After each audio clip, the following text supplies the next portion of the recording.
Go guys. Anong gusto niyang magic tricks? Anong gusto niyang magic tricks? Mga ganito. Ito lang kasi kaya ko eh. Nagigil ko yan. Aray. Tapos may isa pa ganun din, pero iba siya. Iba siyang style. Di ba po? Parang nawala si Kay. Di ba po, yung first Teka, kaganyan. request to join ko siya. Baka, Tapos, ayan na. kaganyan kayo. Hindi nyo itatali. Tapos, kaganyan. Ikanyo na lang po. Tapos, pag ano nyo yan, iipit nyo po dito hindi nyo po ipapasok. Yan po. Oh. Yan po. Nandito. Hindi nyo po gagantuhin. Kasi wrong po yan. Gaganto.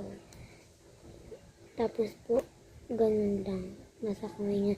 Or kaya, eto na lang po yung pakita nyo. Madali din siya. Gaganto nyo.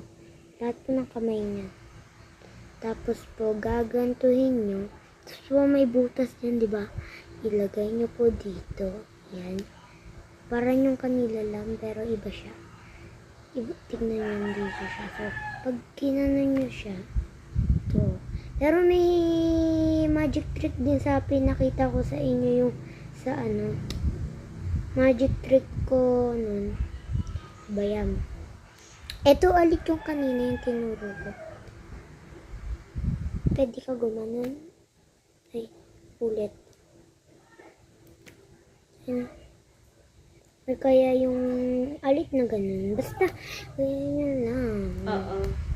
Actually, ma'am, Tingnan sorry. niyo to. Kung nakikita niyo yung screen ko, ay, sorry. Nag-reply sa akin si Sir Peter from IT. Sige, go ahead. Diba? Tuwan ako mag-magic. Kaya niya mag-star? Ako kaya ko eh.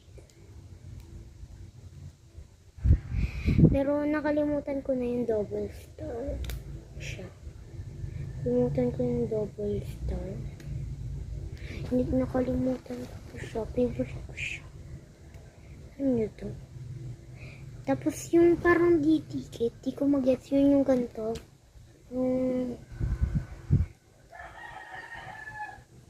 Baka masaktan ko pa sarili ko guys.